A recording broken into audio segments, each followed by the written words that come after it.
আগামী ফেব্রুয়ারিতে ডাকসু নির্বাচনের দাবি জানিয়েছে ঢাকা বিশ্ববিদ্যালয়ের সক্রিয় ছাত্র সংগঠনগুলো। বেশিরভাগ ছাত্র সংগঠনই নির্বাচনের বিষয়ে একমত হয়েছে। তবে একটি ছাত্র সংগঠন মনে করছে ডাকসু নির্বাচন আয়োজনের মতো পরিবেশ এখনও সৃষ্টি হয়নি। তবে নির্বাচনের আগে ডাকসুর গঠনতন্ত্র সংস্কারের দাবি সকল ছাত্র সংগঠনের। শিক্ষার্থীদের দাবির বিষয়ে একমত বিশ্ববিদ্যালয় প্রশাসনও। নজরুল ইসলামের প্রতিবেদনে। গেল ১৫ বছরের স্বৈরাচারী শাসনামলে দলীয় দমন নিপীড়নের হাতিয়ারে পরিণত হয়েছিল ছাত্রলীগ। খুন, জখম, হল দখল, টেন্ডার বাণিজ্য, হলের সিট বাণিজ্য এমন কোনো অপকর্ম নেই যাতে এই ছাত্র সংগঠনের শিক্ষার্থীরা জড়ায়নি। তারা পরিণত হয়েছিল পেটোয়া বাহিনীতে। এসব সন্ত্রাসী তৎপরতার কারণে বর্তমানে নিষিদ্ধ ছাত্রলীগ। দেশের কোনো শিক্ষাঙ্গনেই এমন আর পরিস্থিতির পুনরাবৃত্তি দেখতে চায় না শিক্ষার্থীরা। তারা বলছেন শিক্ষার্থীদের রাজনীতি হতে হবে ছাত্রদের নানা অধিকার ও শিক্ষার দাবি সংশ্লিষ্ট।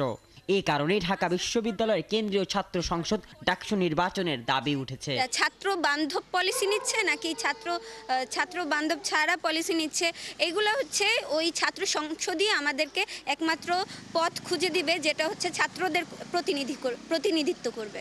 সমস্ত শিক্ষার্থীর অপিনিয়ন নেই, তখন দেখা যাবে সব স্টুডেন্টদেরই বিভিন্ন প্রবলেম সলভের জন্য এখনই এই ডাকসু নির্বাচনটা হওয়া জরুরি।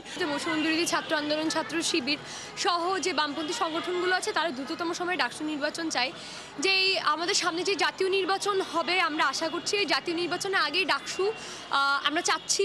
আমি নিজে ব্যক্তিগতভাবে চাই যে জাতীয় নির্বাচনের আগে ডাকসু হোক, কারণ জাতীয় নির্বাচনের পরবর্তীতে ডাকসু নির্বাচন হবে কি না আদৌ সেটা নিয়ে একটা সন্দেহ থেকে যায়। দলীয় লেজুর বৃত্তের রাজনীতির কারণে গেল ১৫ বছর ধরে পদে পদে নানা বঞ্চনার শিকার হয়েছে শিক্ষার্থীরা।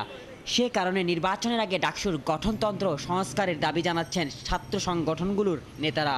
ছাত্র সংসদ নির্বাচনের ক্ষেত্রে যে ধরনের ইতিপূর্বে যে দখলদারিত্ব হয়েছে, সেই দখলদারিত্ব যাতে না হয় সেটার জন্য একটা পরিস্থিতি নির্মাণ করা, এটা বিশ্ববিদ্যালয় প্রশাসনকে নির্মাণ করতে হবে। এর জন্য যত ন্যূনতম সময় প্রয়োজন সেটা আমরা দিতে পারি, কিন্তু এর বেশি আমরা দিতে প্রস্তুত না। যদি গঠনতন্ত্র 7 দিনে সংশোধন করা যায় তাহলে 15 দিনের মধ্যে আপনি নির্বাচন দিয়ে দেন, আমাদের কোনো অসুবিধা নাই। আমাদের প্রশাসনের তরফ থেকে একরকম ঘোষণা করা হয়েছে যে জানুয়ারির শেষ দিকে বা ফেব্রুয়ারির শুরুর দিকে আমরা ডাকসু করতে চাই। এই তারিখ নিয়ে কিন্তু ছাত্র সংগঠনগুলির সাথে কোনো আলাপ হয়নি এবং যেই কমিশন, সেই কমিশনের সঙ্গেও আলাপ হয়নি। তবে দু একটি ছাত্র সংগঠন এখনই নির্বাচনের আয়োজনের ব্যাপারে একমত নয়। তাদের মতে নির্বাচনের পরিবেশ ও সবার জন্য সমান সুযোগ এখনও ক্যাম্পাসে তৈরি হয়নি। নজরুল ইসলাম, ৭১, ঢাকা।